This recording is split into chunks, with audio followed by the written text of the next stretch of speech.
Tech தமிழா செய்திகளுக்கு வணக்கம். நான் லட்சுமிராஜன். இன்றைய டெக் செய்தி தொகுப்பை நம்ம இப்போ பார்க்கலாம். ரியல்மி A1 வந்து வெகு விரைவில் இந்தியாவுக்கு வர இருக்குது. ஸோ ட்விட்டரில் பார்த்தீங்கன்னா ரியல்மி ஹேண்டில் வந்து என்டர்டெயின்மெண்ட் கப் பாஸ்னு டீசர் போட்டிருக்காங்க. ஸோ ரியல்மி A1 தான் என்டர்டெயின்மெண்ட் கப் பாஸ்னு சொல்கிறாங்க. ஸோ இந்த ரியல்மி A1 பற்றி இதுவரைக்கும் நமக்கு தெரிந்த சில தகவல்களை பற்றி நான் சொல்கிறேன். இந்த ஃபோன் வந்து ஃப்ளிப்கார்ட்டில் எக்ஸ்க்ளூசிவாக வரப்போகுது. ரியல்மி U1 மாதிரி இதுலேயும் வந்து MediaTek helio P70 chipset use பண்ணியிருக்காங்க. ஸோ இந்த ஃபோனில் வந்து 2GB RAM மற்றும் 3GB RAM வேரியன்ட் வரப்போகுது. 32GB internal storage. இது வந்து ஒரு 10,000 ரூபாய்க்கு உட்பட்ட ஒரு விலையில் இந்த ஃபோன் அமையும். பின்பக்கம் வந்து ஒரு 13 மற்றும் ஒரு 2 மெகா பிக்சல் கொண்ட ஒரு டூவல் கேமரா செட்டப் இருக்கு. செல்ஃபிக்காக வந்து 8 மெகா பிக்சல் கேமரா கொடுத்துருக்காங்க. பேட்டரியை பொறுத்த வரைக்கும் 4200 mAh பேட்டரி இருக்கு. இது வந்து 2 கலர்ல வரப்போகுது, பிளாக் மற்றும் yellow. TRAI telecom regulatory authority of India அவங்க வந்து இப்போ கேபிள் மற்றும் டிடிஹெச்சுக்கு வந்து புதிய ரேட் கார்டு ஒன்று போட்டிருக்காங்க. ஸோ இதில் வந்து பல குளறுபடிகள் இருக்குது. ஒவ்வொரு சேனலுக்கும் என்ன விலை, சேனல் பேக்குக்கு என்ன விலை, இதெல்லாம் பற்றி பலருக்கும் இன்னும் தெரியல. ஸோ அவங்க வந்து ஒரு புதிய வெப்சைட்டை லான்ச் பண்ணியிருக்காங்க. கீழே லிங்க் இருக்குது. ஸோ அந்த வெப்சைட்டில் நீங்கள் போய் பார்த்தீங்கன்னா மொழி வாரியாக, கேட்டகரி வாரியாக நீங்கள் அதில் போய் பார்க்கலாம். ஒவ்வொரு சேனலுக்கும் என்னென்ன விலை, சேனல் பேக்ஸுக்கு என்னென்ன விலை அதெல்லாம் போட்டிருக்காங்க. உங்களுக்கு தேவையான சேனல் மற்றும் சேனல் பேக்ஸை நீங்கள் சூஸ் பண்ணிக்கிட்டிங்கன்னா மாதம் வந்து உங்களுக்கு எவ்வளவு செலவாகுங்கிறத நீங்கள் அதில் போய் பார்த்துக்கலாம். அதுதான் வந்து உங்களுக்கு மாதம் வந்து நீங்கள் டிவி பார்க்குறதுக்கு கேபிள் அல்லது டிடிஹெச் ஆப்ரேட்டருக்கு நீங்கள் கொடுக்க வேண்டிய சந்தா.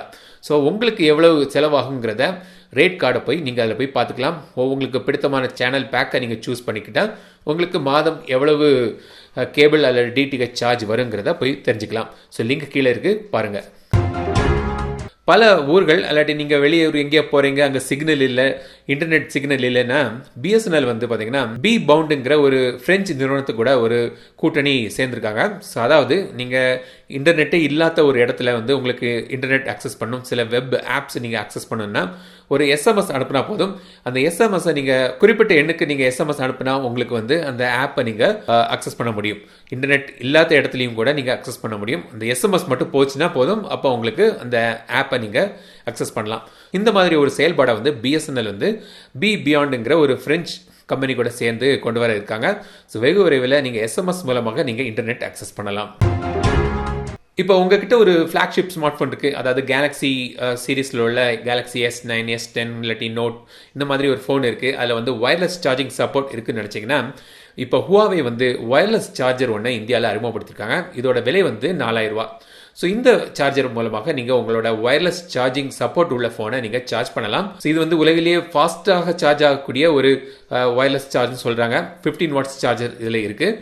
ஸோ ஒரு ஒயர்லெஸ் சார்ஜர் வாங்கணும்னா, ஒரு நம்பத்தக்க ஒரு பிராண்டோட ஒயர்லெஸ் சார்ஜர் வாங்கணும்னா Huawei வந்து ஒயர்லெஸ் சார்ஜரை இப்போ வந்து அமேசானில் விற்கிறாங்க. ஸோ நீங்கள் செக் பண்ணிக்கலாம். லிங்க் வந்து கீழே டிஸ்கிரிப்ஷனில் இருக்குது.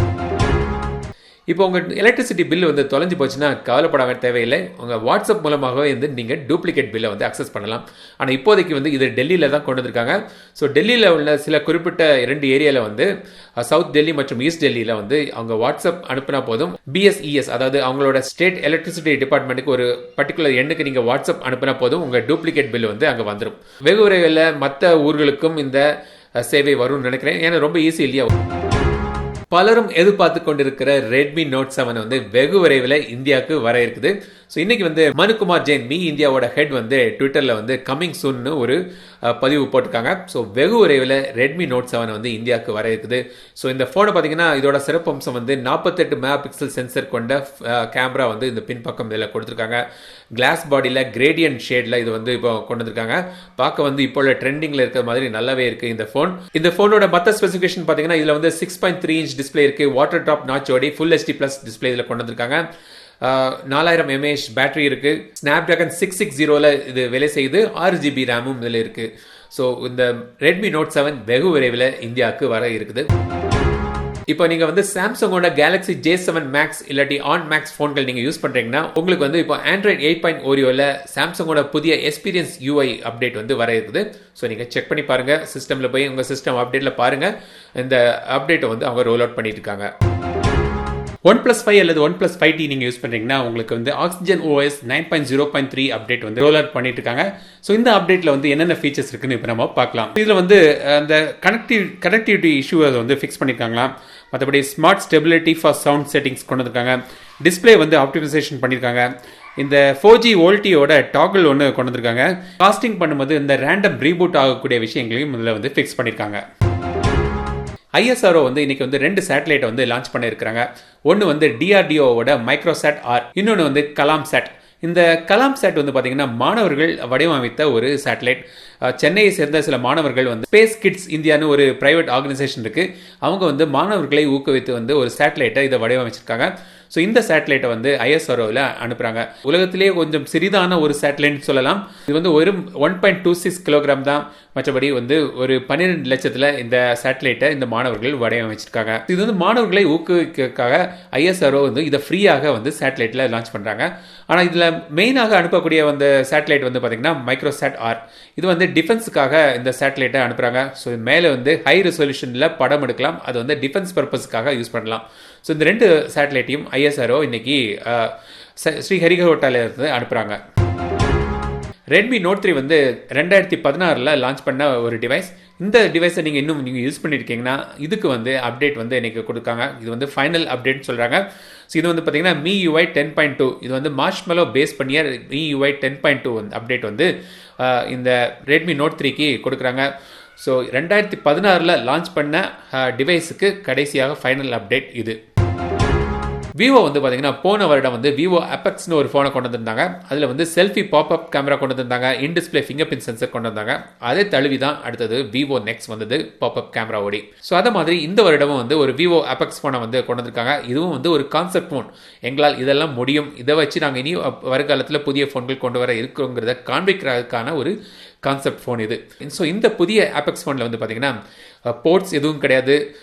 அதாவது ஓட்டை இல்லாத ஒரு ஃபோன். நேற்று வந்து நான் மீசோ 0ங்கிற ஒரு ஃபோனை பற்றி நான் சொல்லியிருந்தேன். அதே மாதிரி தான் இதுவும். ஸோ இதில் வந்து பார்த்தீங்கன்னா 3.5mm ஆடியோ ஜாக் கிடையாது, ஸ்பீக்கர் கிரில் கிடையாது, இயர்பீஸ் கிடையாது, இந்த சார்ஜிங் போர்ட் கூட கிடையாது. ஸ்பீக்கருக்காக வந்து நீங்கள் டிஸ்பிளேலேயே வந்து இந்த சவுண்ட் டெக்னாலஜி கொண்டு வந்திருக்காங்க. ஸோ அதன் மூலமாக நீங்கள் வந்து ஸ்பீக்கர் யூஸ் பண்ணிக்கலாம். இந்த இயர்பீஸ் எல்லாமே அதில் வருது. அடுத்தது இந்த சார்ஜிங் போர்ட் இல்லை, அதுக்கு பதிலாக பின்பக்கம் வந்து மேக்னெட்டிக் பின் வச்சுருக்காங்க. ஸோ இந்த மேக்னெட்டிக் பின் மூலமாக நீங்கள் வந்து சார்ஜ் பண்ணலாம். வயர்லெஸ் சார்ஜர் கிடையாது, மேக்னெட்டிக் பின் வந்து பின்னாடி வச்சுருக்காங்க. அப்புறம் வந்து இதில் வந்து 3.5mm ஆடியோ ஜாக் கிடையாது. ப்ளூடூத் ஹெட்ஃபோனை நீங்கள் இதுக்கு யூஸ் பண்ணிக்கலாம். ஸோ இது வந்து பார்த்தீங்கன்னா முழுமையான ஒரு ஸ்க்ரீன் ஃப்ரண்டில் இருக்குது. கர்வ்டாக ஸ்மூத்தாக பின்னாடி கிளாஸ் பாடியில் இது பண்ணியிருக்காங்க. முக்கியமாக வந்து இதில் வந்து இந்த பவர் பட்டன் மற்றும் வால்யூம் பட்டனும் கிடையாது. அதுக்கு பதிலாக ப்ரெஷர் சென்சிட்டிவ் கெப்பாசிட்டிவ் பட்டன்ஸ் கொடுத்துருக்காங்க. ஸோ இது வந்து ஒரு கான்செப்ட் ஃபோன். ஸோ இதை தழுவி இதை பேஸ் பண்ணி இனி புதிய விவோ ஃபோன்களில் இந்த ஃபீச்சர்ஸ் வந்து கொண்டு வர இருக்காங்க. ஸோ இது வரைக்கும் நம்ம வந்து டெக் தமிழா செய்தி தொகுப்பு நம்ம பார்த்தோம். இந்த வீடியோ பிடித்திருந்தால் லைக் பண்ணுங்க, மறக்காம டெக் தமிழா சேனலுக்கு சப்ஸ்கிரைப் பண்ணுங்க. மீண்டும் அடுத்த வீடியோ சந்திக்கும் வரை உங்களது விடைபெறுவது லட்சுமிராஜன். தமிழில் பேசு, டெக் தமிழா பாரு.